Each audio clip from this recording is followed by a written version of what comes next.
भगवान कृष्ण ने जब देह छोड़ दी तो उनका अंतिम संस्कार किया गया। उनका सारा शरीर तो 5 तत्व में मिल गया, लेकिन उनका हृदय बिल्कुल सामान्य एक जिंदा आदमी की तरह धड़क रहा था और वो बिल्कुल सुरक्षित था। उनका हृदय आज तक सुरक्षित है, जो भगवान जगन्नाथ की काठ की मूर्ति के अंदर रहता है और उसी तरह धड़कता है। ये बात बहुत कम लोगों को पता है। महाप्रभु का महारहस्य सोने की झात-धू से होती है सफाई। चित्र स्रोत गूगल। महाप्रभु जगन्नाथ श्री कृष्ण को कलयुग का भगवान भी कहते हैं। पुरी, उड़ीसा में जगन्नाथ स्वामी अपनी बहन सुभद्रा और भाई बलराम के साथ निवास करते हैं, मगर रहस्य ऐसे है कि आज तक कोई न जान पाया। हर 12 साल में महाप्रभु की मूर्ति को बदला जाता है। उस समय पूरे पुरी शहर में ब्लैकआउट किया जाता है, यानी पूरे शहर की लाइट बंद की जाती है। लाइट बंद होने के बाद मंदिर परिसर को सीआरपीएफ की सेना चारों तरफ से घेर लेती है। उस समय कोई भी मंदिर में नहीं जा सकता। मंदिर के अंदर घना अंधेरा रहता है।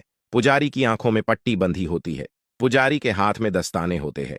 वो पुरानी मूर्ति से ब्रह्म पदार्थ निकालता है और नई मूर्ति में डाल देता है। ये ब्रह्म पदार्थ क्या है आज तक किसी को नहीं पता। इसे आज तक किसी ने नहीं देखा। हजारों सालों से ये एक मूर्ति से दूसरी मूर्ति में ट्रांसफर किया जा रहा है।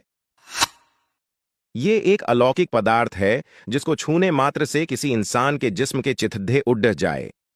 इस ब्रह्म पदार्थ का संबंध भगवान श्री कृष्ण से है, मगर ये क्या है कोई नहीं जानता। भगवान जगन्नाथ और अन्य प्रतिमाएं उसी साल बदली जाती हैं जब साल में आषाढ़ के 2 महीने आते हैं।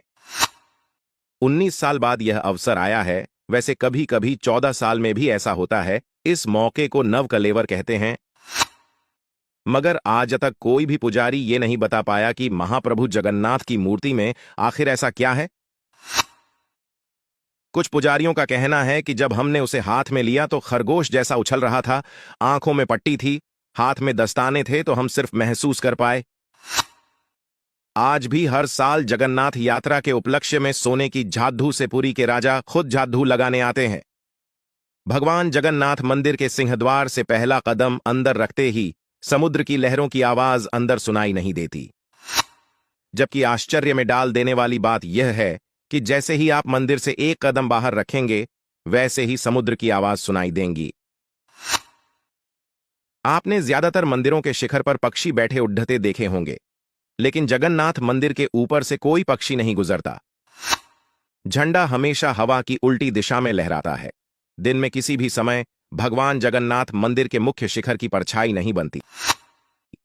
इसी तरह भगवान जगन्नाथ मंदिर के शिखर पर एक सुदर्शन चक्र भी है, जो हर दिशा से देखने पर आपके मुंह आपकी तरफ दिखता है।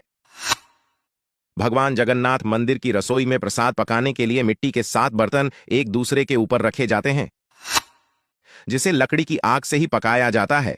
इस दौरान सबसे ऊपर रखे बर्तन का पकवान पहले पकता है। चित्र स्रोत गूगल। भगवान जगन्नाथ मंदिर में हर दिन बनने वाला प्रसाद भक्तों के लिए कभी कम नहीं पड़ता, लेकिन हैरान करने वाली बात यह है कि जैसे ही मंदिर के पट बंद होते हैं, वैसे ही प्रसाद भी खत्म हो जाता है। और भी कितनी ही आश्चर्यजनक चीजें हैं हमारे सनातन धर्म की। जय हो सनातन धर्म की। श्री जगन्नाथ जी की जय।